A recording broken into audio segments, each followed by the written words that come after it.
Hi guys and welcome back to my channel. This is Moriarty's Tea. I'm Ari and today we're going to talk books. It is the end of March. Welcome to April and this is my March wrap up. So for the month of March I read quite a few things, which is good because I didn't read anything in February. I have 8 books to talk to you about today. So let's get started. First one I'm going to talk about is Nancy Drew 3 through 5 by Kelly Thompson. It is a comic book put out by Image. It started off really good. Nancy Drew is in a new city with new friends and a letter brings her back home where a mystery needs to be solved. So it started off really well. It was very diverse, had a few POC in the cast, which I was really excited about. We had a black male protagonist, which I was really excited about, and then George was a bisexual woman in this, dating an adorable black girlfriend. And I was really excited to see how this was going to go.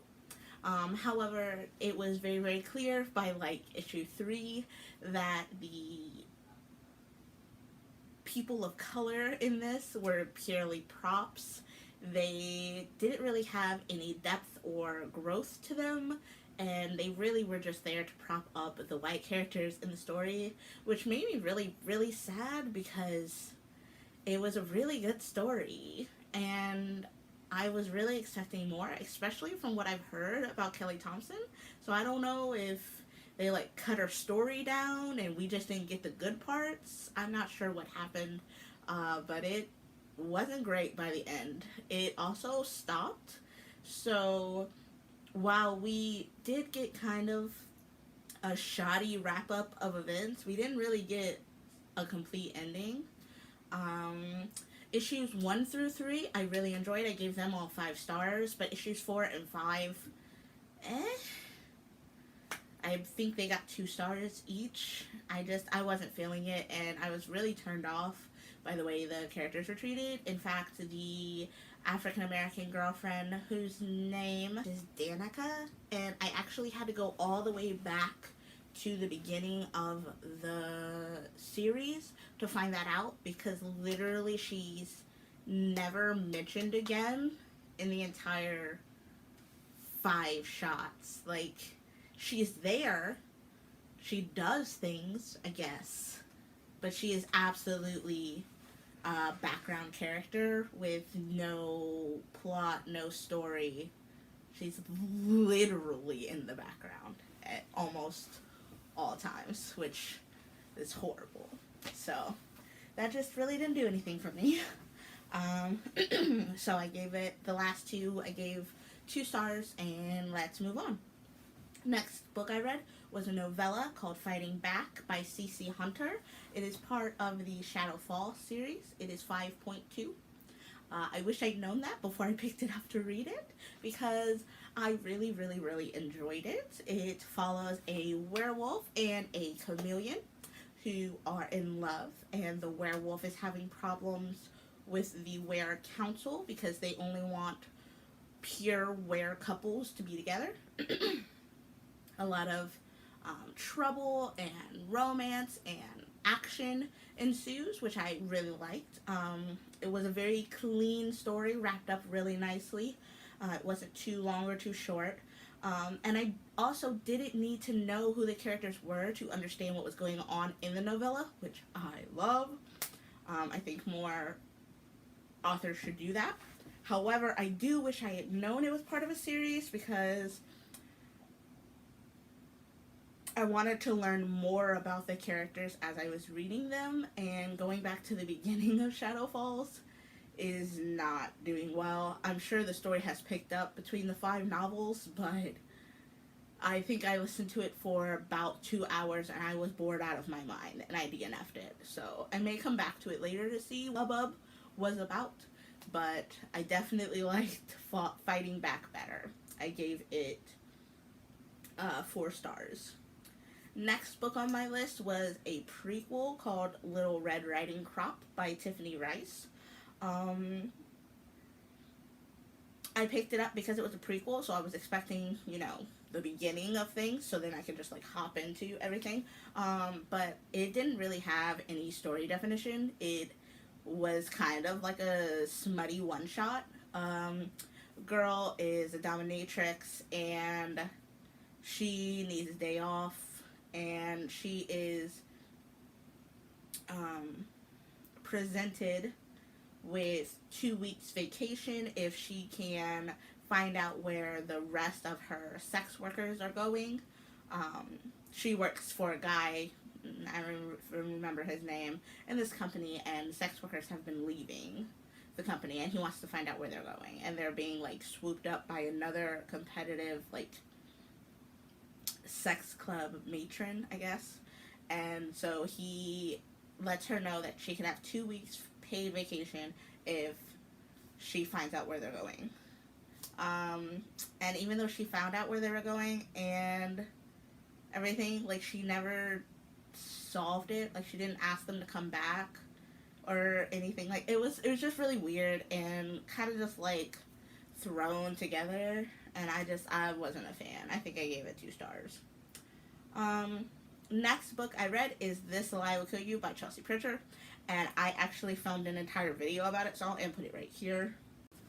Hi guys, welcome back to my channel. I'm going to talk books. So I just finished This Lie Will Kill You by Chelsea Pritchard, which was pitched to me as a group of people that are part of something that they shouldn't have been a part of a year ago, are brought back together with extenuating circumstances to find out what happened. Basically, Clue. And me being a Clue fan, why the fuck not? Let's absolutely read this. So, I get the book on audio. I listened to it about the beginning of last year. Kind of fall out of love with it. I think I was 4 hours into the audiobook. No. I was probably about 3 hours into the audiobook. And then I had to go back to the library. And then I was like, okay, well, that's gone. And then I was like, you know what? I'm in the mood to read. I'm in the mood for some murder mystery type stuff. Let me go see if it's available. And lo and behold, it is. So, today, I finished This Lie Will Kill You by Chelsea Pritchard. And you are about to get my honest-ass opinion because I literally finished it a minute and a half ago. So, what originally was presented to me as a story of revenge is way more of a story of possessiveness. People who believed they owned another and that they're selfish and self-righteousness that stuffed out a life that didn't really deserve it.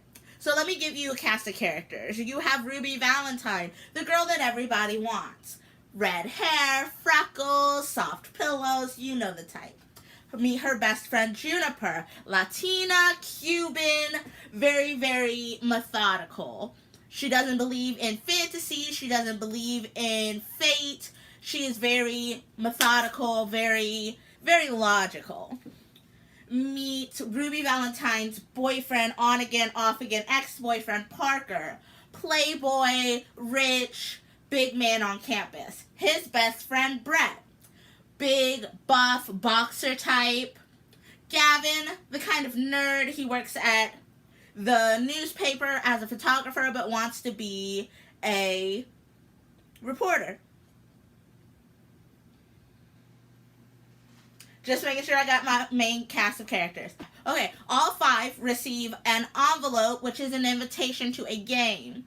They go in, they complete the game, they are able to win money for college. Some of them need it, some of them don't. But they all decide to participate. However, the party / competition is directly a year after some bad shit happened that we don't really know the entire aspects of, but we get into it. I give it 5 stars. It kept me on the edge of my seat. I listened to it at work. I listened to it at home. I listened to it in the car. I was mesmerized. not only by the characters and their growth and just their depth alone, like the things that the characters had to go through and the things that the characters did.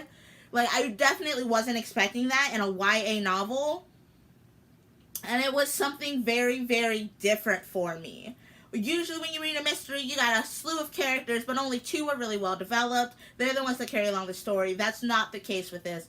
Every character has a reason, a plot for being there, and you need to pay attention to each character in order to solve the mystery. So let's talk about Parker, because Parker and Juniper really pissed me off the most, so let's get started with them. So I'm about halfway through of This Lie Will Kill You by Chelsea Pritchard, and it is pissing me all the way off. If Juniper is going to be Nancy Drew, then she needs to follow the facts. The facts are presenting a story that she doesn't like, then you need to back the fuck away. Because if you're not going to do what you need to do to solve the fucking mystery or crime, then you need to get the fuck out of there. Because right now, you're an unreliable narrator, you're a piece of shit human being, and I'm not a fan of you right now. And Parker's ass, he better fucking get what's coming to him. Because oh my fucking god.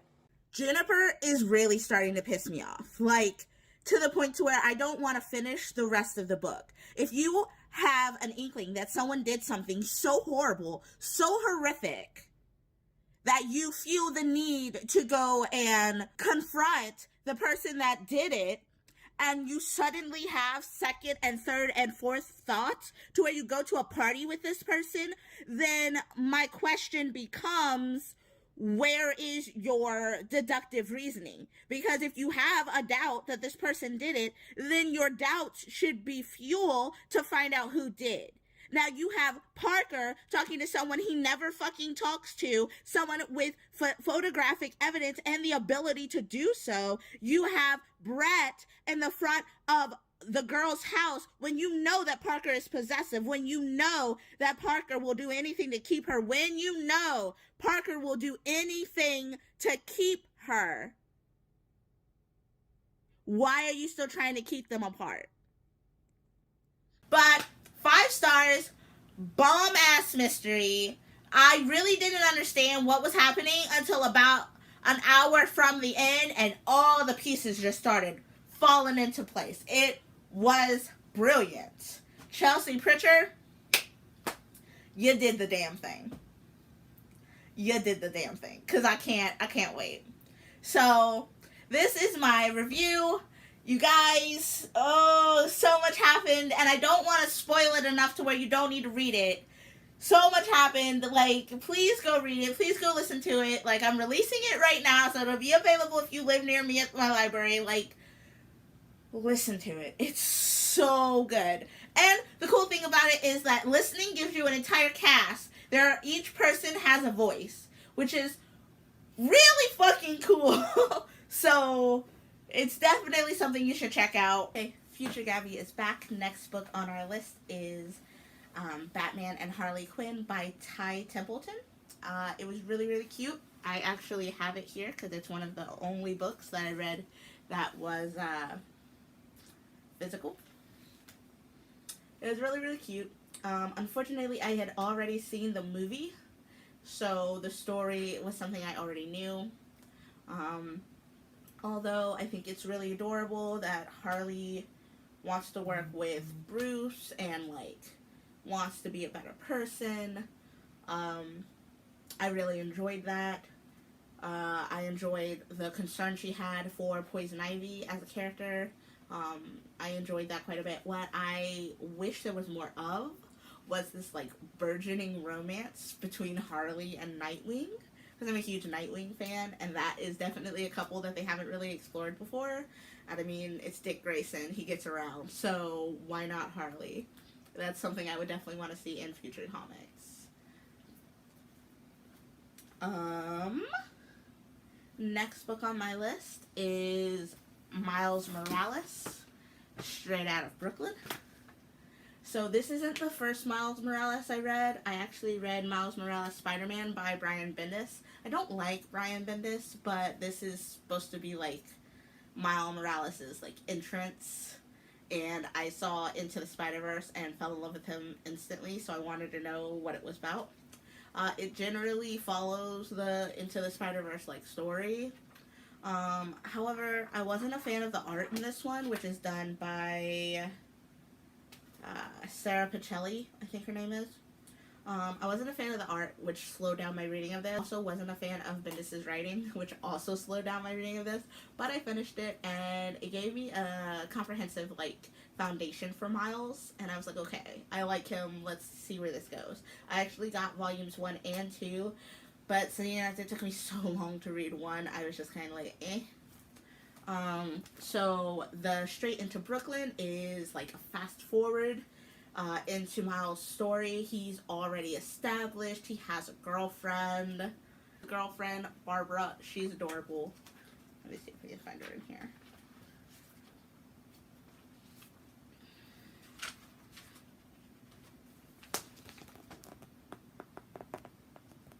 She's adorable. I love her. I need more of her. Like, I need more of this series right here, because I'm in love.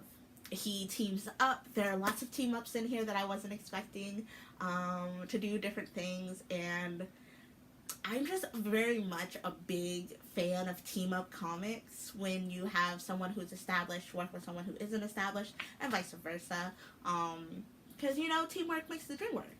And they did a lot of that in this, which is why I think I enjoyed it so much. I also enjoyed the writing. It was fresh, and it was actually up to date, and it felt normal versus white authors writing slang for black characters that just feels forced, which happens often. So yeah, this felt really good. It felt really fresh. I really liked it. I am very much looking forward to Volume 2 and to read more about Miles Morales. He has become my favorite Spider-Man. The final book on my list is The Black Mage, and this is written by Daniel Barnes and illustrated by DJ Kirkland. And it is really, really cute and adorable. I loved it very, very much. It follows the first Black Mage to go to a generally all-white, like, magic university. And it's this momentous occasion because he's the first black one, and they have so many questions, and this, that, and the third, and the other. However, it feels very racist. And I don't know if that's how they intended it, or if it's just general curiosity because these students have never been around a black person before. Like, he gets there and they ask him all these, like, stereotypical questions, like, is it true that black mages use grape soda as a base for their potions? Like, stupid shit like that. And I feel like the author put that in there for people who may not be of color who is reading that, to let them know that, hey, that's not a good thing to ask a black person ever. I don't know. Like, the story starts off back in the day during slavery with, like, John Henry, Frederick Douglass, and Harriet Tubman, and they all have magical powers, and they're fighting off the Ku Klux Klan. However, the white school isn't just a white school. Like, the teachers still look like the Ku Klux Klan. Like, when the main character starts, like, hanging out with Miss Whitehorn, who's, like, the liaison, supposed to teach him, like, the ropes of the school or whatever, and she starts to not necessarily disobey, but just, like, question what's going on. Like, they're like, oh, you've been hanging around him too long, or this, that, and the third, and the other, and it kind of, I understand why it's there, and it makes sense for it to be there, but at the same time, I didn't want it to be there. Like, I was expecting I wasn't expecting the racism to be so prevalent, I guess, like so surface level. I was expecting something like a bit deeper, something that, you know, is now, I wasn't expecting it to be so in your face.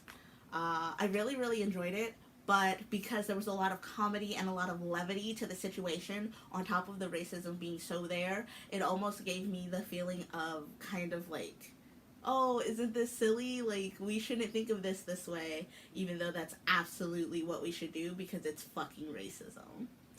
So, yeah, I gave this 4 stars. I really liked it. But there were definitely some problems that I could not get over. But absolutely read it. Let me know what you thought because I'm always up for a discussion and new opinions. And those are all of the books that I read in the month of March. Welcome to April. I have a lot of time on my hands, as I'm sure other people in the US do. And I plan on doing a lot more content, a lot more reading, a lot more streaming. I just plan on doing a lot of the things that I say I never have time for because I have a job and now I don't have a job. So obviously I have lots of time on my hands. So thanks so much for watching. Once again, I'm Ari. This is Maria Artist Tea, and I'll see you next time. Peace out.